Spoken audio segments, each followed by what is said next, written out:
Hello, welcome to InSight. I'm Wendy Brokaw.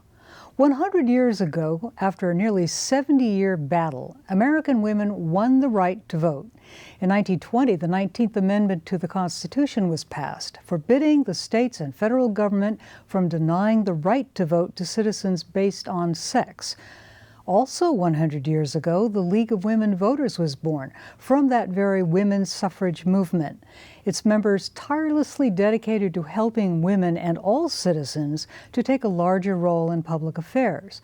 So you may ask, what took so long? Why was the idea of women voting so fiercely resisted?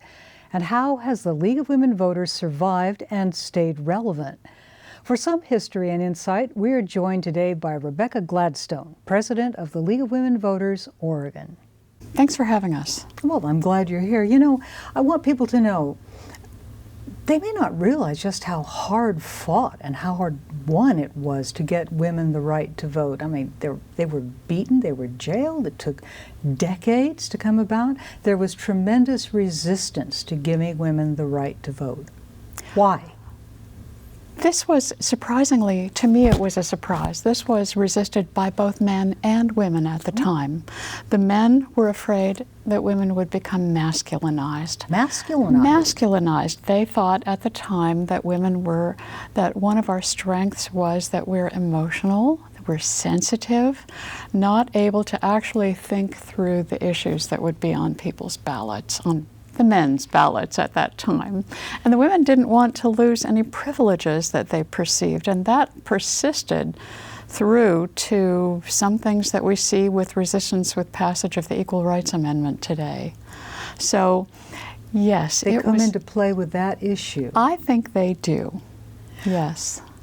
Give us a brief history of the League of Women Voters. How did it get going? It was born from the suffrage movement. It was born from the suffrage 100 movement. years ago. 100 years ago, we got the vote. And it was a coming together of a couple of women's groups at the time, and we have a history of working towards women getting the vote. But once women got the vote, the League of Women Voters wanted to come forward and make sure that women knew what they were voting for. And this is something that, as people think of women's issues, they're actually issues that serve everyone, the families, children, men, women, minorities, groups at large. And that's so important because when you think of it, we still have problems that have to do with race and minorities and immigration.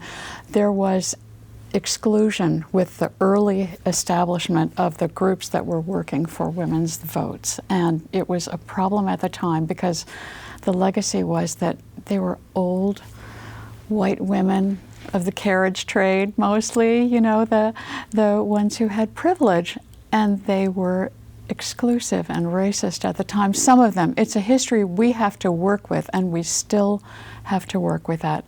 The League of Women Voters now accepts young people, 16-year-olds, as they are registering to vote in preparation for voting.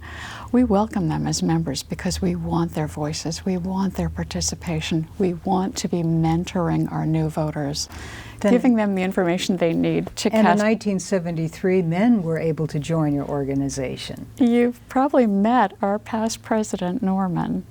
There. Well, you know, many people are going to ask, all right, so you won the right to vote 100 years ago for people. Great.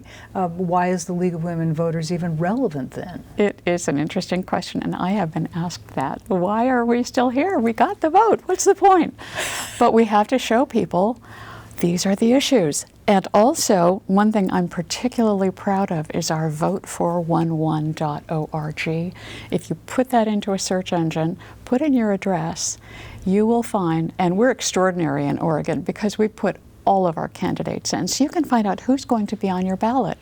And when you go there, because we contact all of them and invite them, you can often see their picture, you can see what they're running for, you can find, if they have it, their Facebook, their website, how to donate, and we ask them questions. People may not realize that at the heart of the League of Women Voters is this emphasis on we are non-partisan. In fact, you've always been non-partisan, so that voters of all persuasions can engage in civil discourse and talk with each other, and yet we have this issue of a rise in polarization. How's that affecting you? Is there polarization? You know, we hear in the media, oh, we're all so polarized now. Is that true? Civil discourse is something we really struggle with to help other people have conversations where we can find our common ground and then begin to move forward. This is a problem in our legislature right now. This is a problem, I know, in my personal family and in communities. This split, this schism, this partisanship is very difficult for all of us in America right now.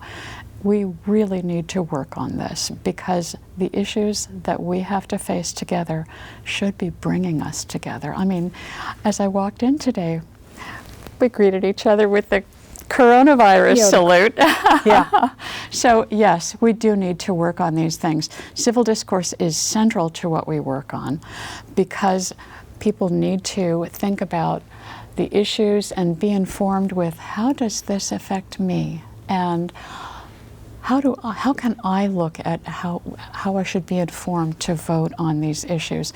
But we take it beyond that to studying issues and then taking positions on them so that we can give advice, so that we advise the legislature, and that this happens at the national level, at the state level, and locally in our communities. I know we've worked on hundreds of issues over the last century. And the relevance, one thing that I'm personally excited about is that we've just published our latest study, Privacy and Cybersecurity Today. Given that one of our members spoke before the legislature about her personal identity theft. How do we advise each other on cyber hygiene? I had never heard of cyber hygiene before we started this study. Cyber hygiene. Cyber hygiene. That's a concept. Well, and come to the League of Women Voters. Go to our website, lwvor.org, and you can find our study and reading materials and a glossary and the cyber hygiene guidelines. What would you think that the greatest achievements for voters have been since the right to vote? What are you proud of that you can tell people about the League of Women Voters? Their achievements. One of the things, well, I'll bring it right back here to Oregon. I am so proud of the way we conduct elections here. Of course, I know you just had Steve Trout, our elections director, here a few weeks ago.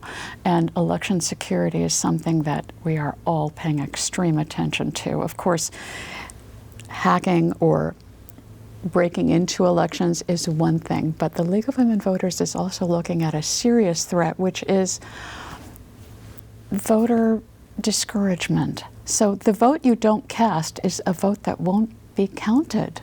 And so we're very, very concerned that people understand that their votes do matter. And here in Oregon, paper ballots, hand-marked, voter-verifiable paper ballots, and risk-limiting audits. Are you urging other states, the League of Women Voters, to perhaps take a look at how we do things here in Oregon and vote by mail? I wrote to someone this morning about just that. Vote by mail, motor voter.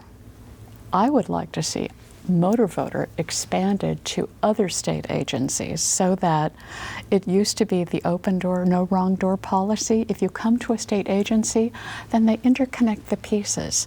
And I would like to see voter registration happen with other agencies too, like the Department of Revenue, because your driver's license is renewed every 8 years, but you pay your taxes every year, and those databases would be updated. And that would really help to keep us up to snuff. Has that not here in Oregon resulted in a great rise in people choosing to be nonpartisan? That is a concern. And my understanding was that when this motor voter was implemented, then they were doing steps, and then party registration would be a subsequent step. And I know that there are differences of opinion about privacy, that if you go into a small elections office, everyone knows each other, and if you have to file while you're standing there in paper, that could be a privacy concern. I disagree with that because I really feel that it has hurt party registration. And I'm not sure because with being able to vote in the primaries, if you aren't registered for a party, part of the ballot is closed to you. So I really think that we need to make party registration an easier thing to accomplish, or change the way our primary access to parts of the ballot is conducted. And we are talking about that. So now that we're talking about voter services and people getting involved with the League to find out who, what, where, when, what am I voting for, and how can I learn more? How can they learn more? How do people access the League's voter services right here in Oregon? So there are a bunch of ways. You can go to your local League meetings and plug in and talk to individuals and find out what's happening, because all of our local leagues investigate what's happening with local ballot measures. All politics is local, arguably less so than it used to be since we're all online. So many people are online. But the fact is, we all need to know who our local candidates are, what our local ballot measures are. You can go to vote411.org, and that's how you find out what's on your ballot. Also, we still print those voters' guides. The voters' guides we research the state level ballot measures and the state candidates, but that's only, between how many people we're running, that's only 7 to 11% of what we actually cover. So if you go to our website, LWVOR.org, go to our voter services section, and you can see all of our candidates. I mean, we go to all 36 county elections offices. Actually, many of them don't cover. They say, if you want information on municipalities or special districts, go to their websites. We do that. So when the candidates file, sometimes those officials will just put the candidate filing scan online, and it's like, can you read this? Can you read what that candidate's email is? It's very difficult. So we're pushing to have this a little more automated and to get support for our candidates so they can get help. So that when this is automated, it'll be easier for everyone to reach our candidates and find out actually what they stand for, so that we are making informed votes. Some 60 million Americans eligible to vote don't. They just don't. How are we going to have a democracy if a huge section of the populace doesn't vote? How are you going to encourage them? We're really concerned about that. It breaks my heart because I was raised to believe that this is not just a privilege, it's a responsibility to vote. And I know that it's hard work to inform yourself. That's why we're trying to make it easier. I know for some things it's pretty difficult. One of the things we're working on is getting more information about judges, judicial candidates. There are things judicial candidates cannot address, and for very good reason, because they may have ongoing litigation. They need to be, they need to not address some things that, you know, they simply shouldn't speak to them. But there are plenty of things they can address, and we are working on that, working with the State Bar Association and so forth. Judicial candidates, if you think about the way our Supreme Court justices have been put into place in the last few years, and building the bench, our local judges, and building those benches forward, we really need to be better informed on that. It's a serious issue. All right, so I want to leave people with a thought that their vote counts.